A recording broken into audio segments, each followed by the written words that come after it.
What if the people who were supposed to love you the most spent your whole life calling you the ugly one? Not behind your back, right to your face.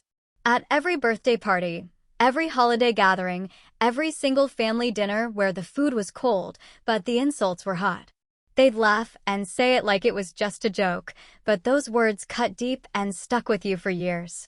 Then one hot afternoon at a backyard family reunion, a complete stranger walks right up to you, looks you dead in the eyes, and drops a truth bomb that makes your knees weak and your stomach drop like you're on a roller coaster. Everything you believed about yourself for 38 long years, every doubt, every mirror avoidance, every date you turned down, it was all based on a massive lie. Hey, what's going on, everybody? It's your boy Marcus here, coming at you real and raw like always. If you've ever felt like the black sheep in your family, the one who's always the disappointment, the outcast, or just never quite good enough no matter what you do, then buckle up because this story is going to hit you right in the chest. This isn't some Hollywood script or a fake motivational tale pulled out of thin air.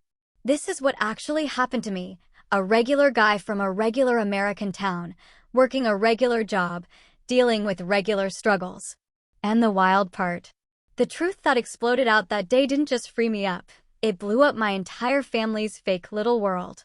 Stick around, because by the end of this, you might see your own life in a whole new light. They don't call you ugly because you're ugly. They do it because they're scared, all right. Let's get real from the jump. I wasn't some grotesque kid that people crossed the street to avoid. I wasn't deformed or anything extreme like that. I was just an average American boy, regular height, regular build, a face that looked like a mix of my parents, but nothing that would stop traffic in a bad way. I had a decent smile when I let myself show it, normal hair, and yeah, maybe my nose had a little character from my dad's side and my eyebrows were a bit thick like my mom's. But in my family, man, I was labeled the ugly one from the time I could walk. My older brother Derek, he was the golden child. Tall, athletic, the future football star, who everyone pinned their hopes on. My sister Lauren was the pretty princess, the one who got all the compliments on her hair, her clothes, her everything. And then there was me, Marcus, the oops baby, the accident who came along years later and apparently got all the leftover genes that nobody wanted. Every single family event turned into a roast session aimed at me. At Thanksgiving, while everyone was passing the mashed potatoes, my uncle would say, Marcus, maybe sit at the kids' table still, so the adults don't lose their appetite.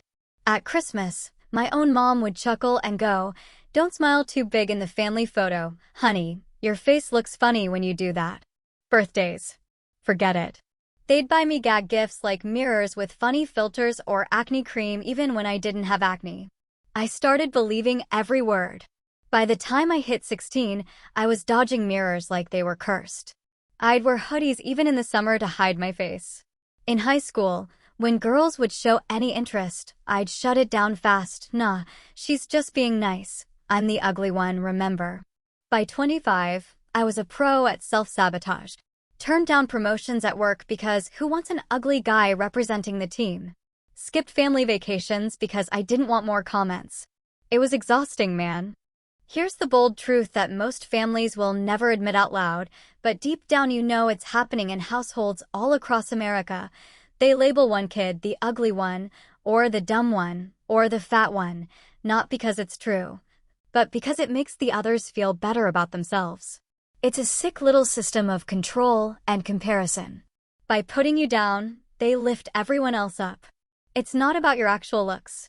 It's about keeping the family dynamic the same, safe for them, painful for you. I see this crap everywhere with average Americans just like us. Take the single mom working 2 jobs in Ohio who always rags on her oldest daughter's body while praising the younger one for being naturally skinny. Or the construction worker dad in Texas who calls his middle son the quitter so his other boys feel like the hard workers. Families pick a scapegoat to dump all the negativity on. It keeps the peace for them. I was my family's scapegoat, plain and simple. Let me tell you about one specific Christmas when I was 14. The whole family was at my grandparents' house in Michigan. Snow outside, hot cocoa inside, but the vibe was icy for me. My cousin, who was the same age, started teasing me about a pimple I had. Within minutes, it spread like wildfire. My dad joined in. Yeah, Marcus got the family curse on that one. My brother piled on with a story about how I looked like a potato in my school picture. Everyone laughed. I laughed too, because what else could I do? But inside, I wanted to disappear. That night I cried in the guest room bathroom, staring at the tiles, wondering why God made me this way if everyone hated it so much. And it wasn't just words. It affected real life. Teachers at school would comment on how quiet I was, not knowing it was because home trained me to stay small. Friends drifted away because I never wanted to hang out and risk photos. I missed out on so many normal teenage experiences, dances, sports, even just goofing off, because I carried that ugly label like a 500-pound weight on my back. The pattern is the same for so many regular folks. The waitress in Florida whose dad called her Plain Jane her whole life, so she never tries for better shifts or tips. The mechanic in Pennsylvania, labeled the slow one who stays in dead-end jobs. These labels stick because they come from blood. We trust family more than anyone, so when they say it, it feels like gospel truth. But here's a pattern interrupt for you. What if none of it was true? What if it was all projection, jealousy, and old family secrets? That's what I started suspecting years later, but back then, I was deep in it. Expanding on this, think about how this plays out in everyday American life. In the Midwest, where I grew up, families are tight-knit but sometimes toxic. Barbecues in the summer, football games in the fall, all these events where one person becomes the punchline. My family was no different. My mom, Elaine, was the queen of backhanded compliments. Marcus, you're so smart. It's too bad about everything else. My dad, the man I thought was my dad, would just grunt and agree. It reinforced the idea that I was less than. I remember a family road trip to the Grand Canyon when I was 20. 12 hours in a van, and every stop was another jab. Marcus, wear a hat. The sun makes your skin look worse. By the time we got there, I stayed in the car most of the time. Missed the view. Missed the memories. That's what these labels steal from you, your life. And it's not rare. I've talked to hundreds of people since this all came out, through comments and messages.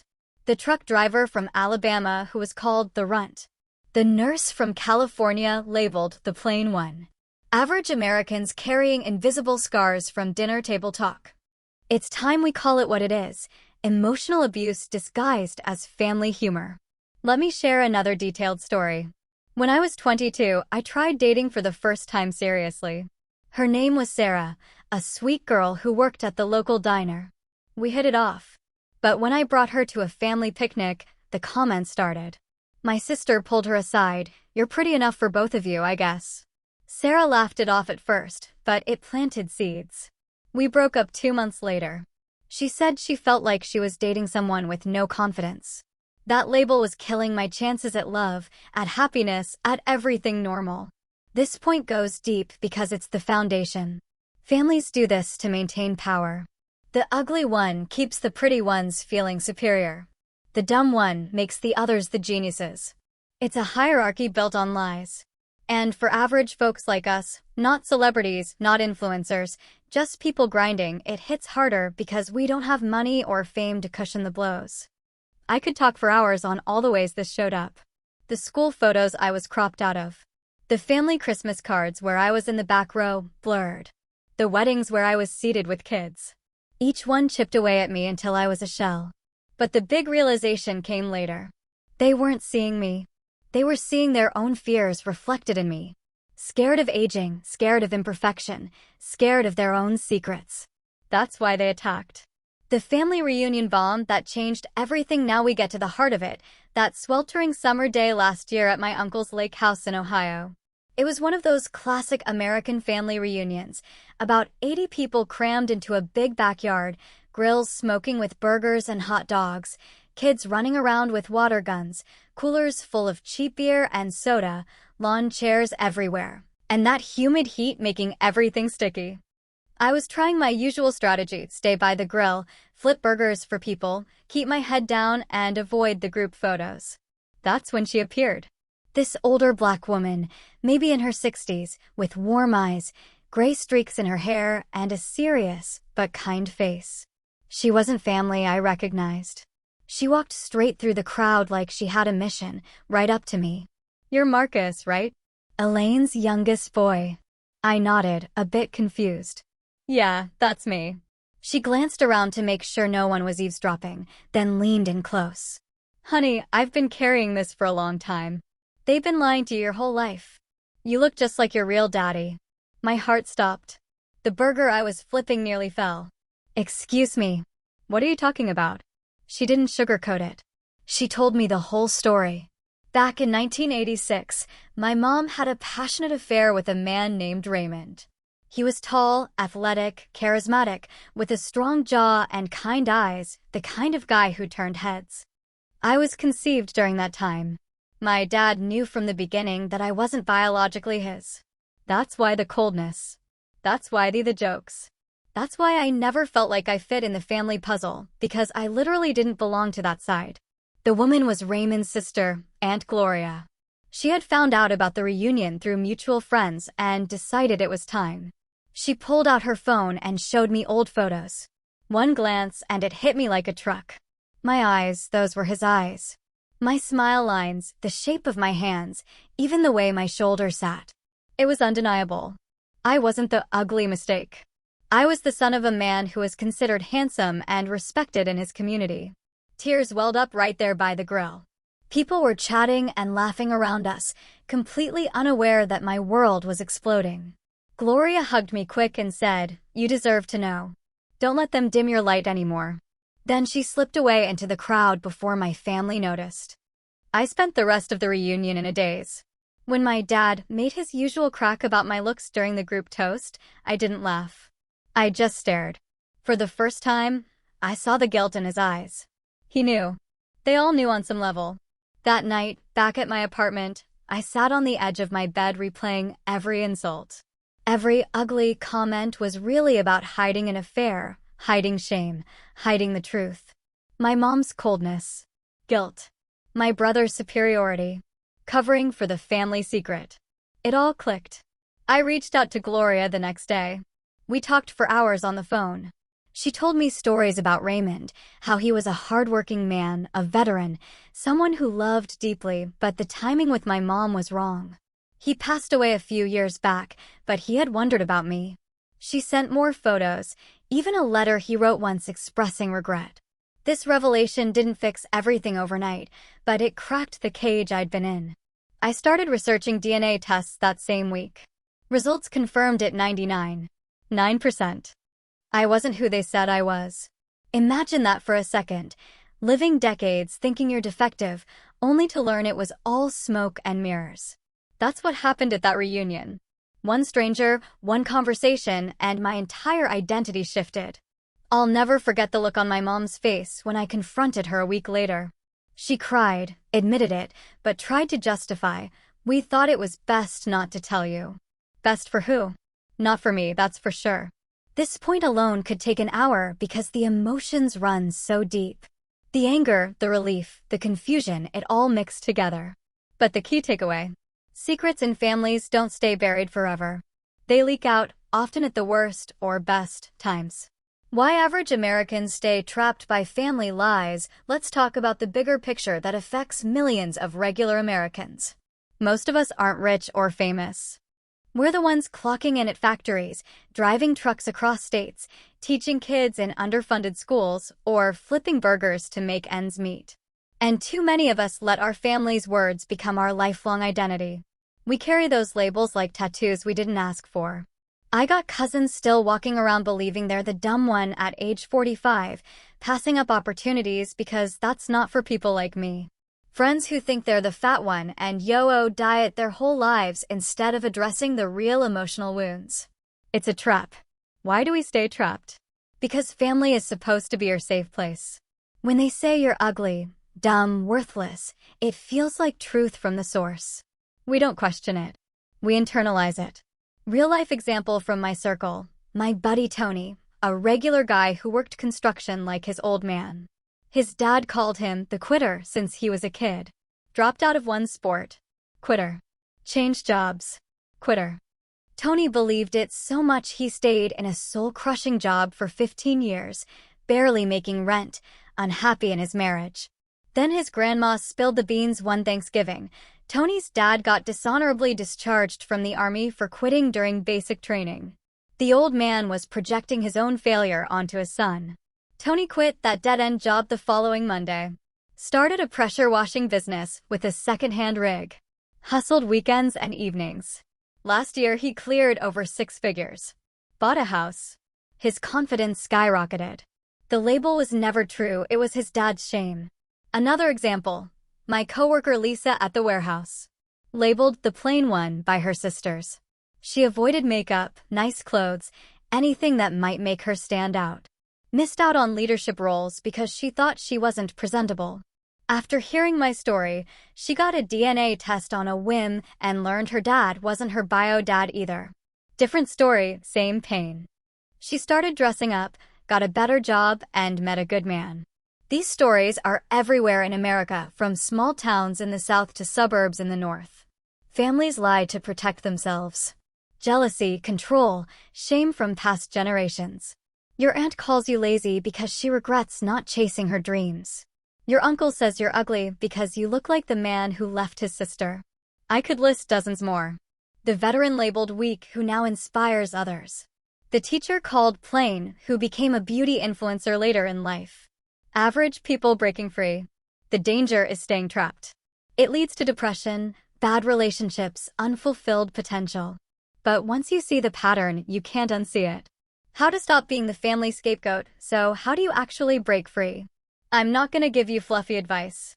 This is practical, step-by-step stuff that worked for me and can work for you. First, stop waiting for an apology. Most families never give one. They'll deny, deflect, or double down. Accept that and move on. Second, get real proof. Don't just go on feelings. Do the DNA test. Find old letters, talk to the truth tellers like Aunt Gloria. Photos, stories, build your own evidence. Third, rebuild your image on your terms. I hit the gym consistently, not for revenge but for me. Fixed my teeth with affordable dental work. Grew a beard that suited my face. Bought clothes that fit my new body. Started smiling in photos. It wasn't about becoming hot. It was about seeing myself clearly for the first time. Fourth, set boundaries. I skipped the next family reunion. Told my mom I needed space. Some relationships improved with distance, others faded, and that was okay. Fifth, surround yourself with new family, friends who lift you up, mentors, a partner who sees the real you. The craziest shift. Once I stopped shrinking, the world responded differently. Strangers smiled more. Dates went better. Even some family members started treating me with respect.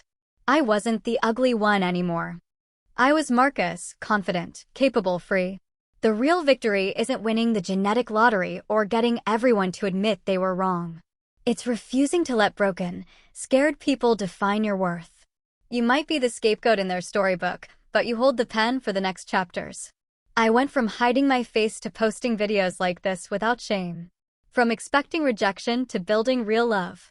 Your family never had the final say. They never will.